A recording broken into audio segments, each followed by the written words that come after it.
My TJ, come on, get off. Sitting there waiting. Raped by the press.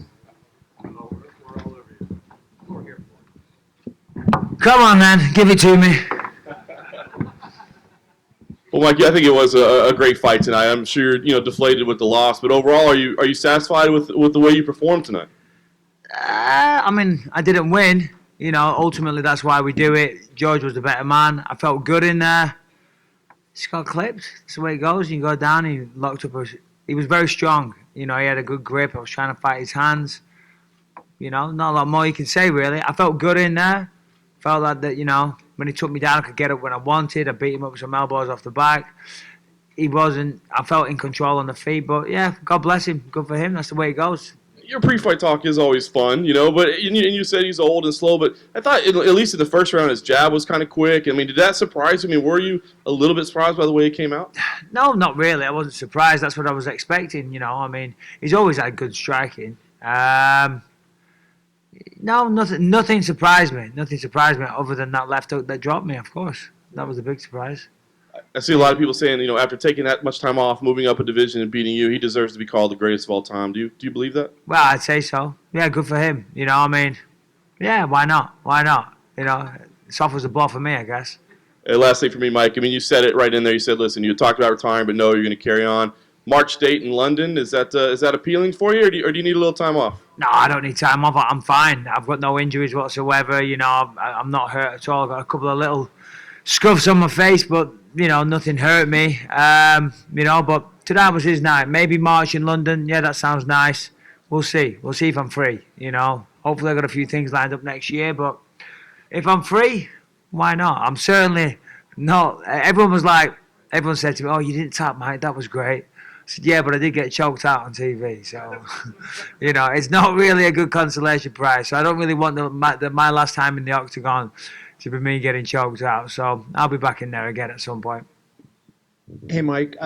George said in the cage, I don't know if you heard him, you were standing right there. He said he saw a weakness in you watching on tape that, you were vulnerable to being hit on your left side there. Is that something that you were aware of and that you had worked to try to improve, or were you surprised when you heard him say it? No. I mean, good for him. I was confident in there. He caught me. Simple as that. It's not like I thought I had some weakness there that I was working towards. He just good shot. You hit him with a fairly good right hand. I think it was late in the first round, if I'm not mistaken. Were you surprised how he took it? Because that's a punch from you, a guy a lot bigger that you would think might do some damage to him. Do you give him credit for a better chin than maybe you thought he had? Oh, no. I mean, to be honest, no, he had a good chin. I always knew he had a good chin, but no, I wobbled him. He took it well. That's what you do. That's what you do when you've been around this sport this long. You know how to weather the storm. Pardon me. Yeah. No. Anything? Quick question. You looked like you were timing him really well in the second round. It also looked like he might have been slowing down a little bit. Did you feel he was getting slower? And how did you think he came back in the third? I did, yeah. No, I felt him slowing down. Of course, he got me down in the second round. Anytime you get taken down, you want to get back up. But I was landing a lot of good elbows from underneath, and I was landing some punches from underneath. But even though I was busting him up, I was still conscious of the fight, that you're losing the fight in that position. Even though I was cutting him open, I knew I was losing the fight. So I thought, right now it's time to get back up. So I felt very positive in the fact that, of course, he got me down, but I was able to get back up in the first and in the second when I chose. So yeah, maybe that confidence was my demise, maybe, but yeah, I did feel him slowing down a little bit. Yeah, I could see it on his face. Certainly when he started bleeding and things like that. Yeah. Mike, this was obviously GSP's first middleweight fight. Did he feel like a middleweight in there to you? No, yeah. He looked like one as well. He looked huge. I said going into this, I said he'd probably be the stronger man. He's one of those types of guys. He's a consummate professional. So he certainly felt like a middleweight when he had his arms wrapped around my neck.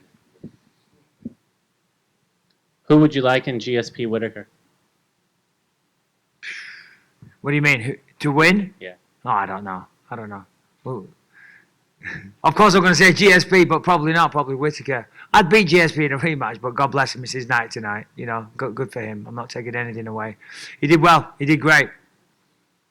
Hi, Michael, over here. Is there anything about George that surprised you tonight?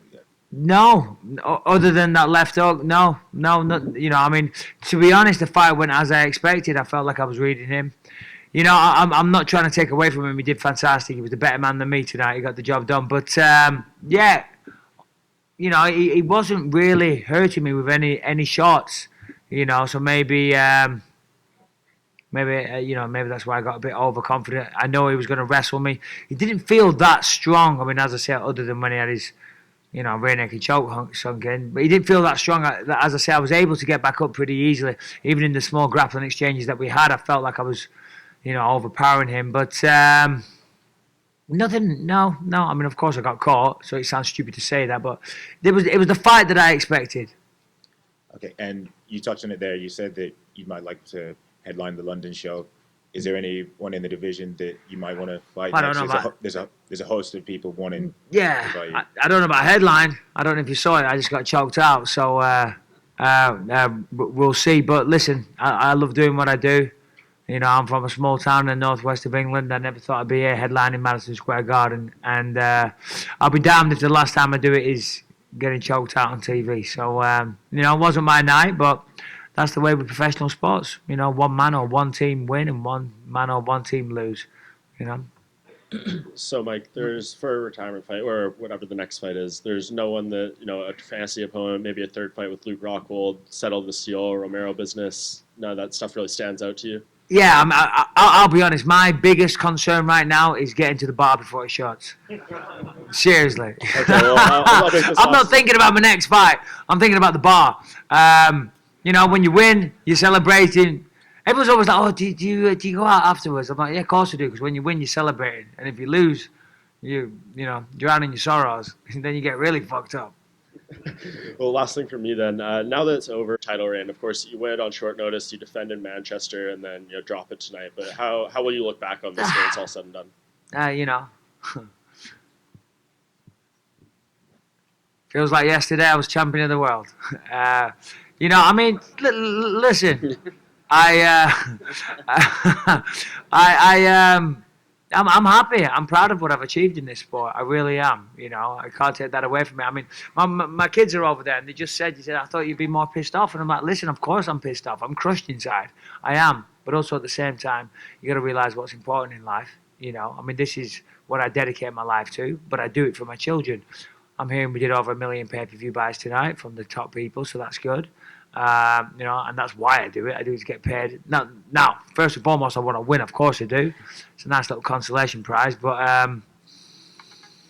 to answer your question, I'm happy. I'm happy with what I've done. But yeah, I'm crushed inside. But life goes on. Life goes on. You know, every time you fight, one man's going to win, one man's going to lose. That's what you sign up for. You can't cry like a little bitch. You know, I hold all respect to George. Well done. He beat me. I felt fantastic going in there tonight. I truly thought I was going to smoke him, and I didn't. You know, so well done. Michael, just you know, towards the end of that last round where you get submitted, was there any chance of you tapping? I don't know. I mean, he had a good squeeze. I don't think he'd give me a chance to tap. Maybe if he didn't squeeze so hard. I don't know. You know, he lived by the sword, died by the sword, so to speak. You know. But yeah, all right, that was the last question. Thank you all. Appreciate it. Go on then. Which bar? I think it's called Moxie or something. I don't know. That's my manager. We got a few free drinks lined up. So my wife's over there thinking, bloody hell, we had plans tomorrow. But babe, cancel them. I'm gonna be led in bed. Guys, thank you all. Good night.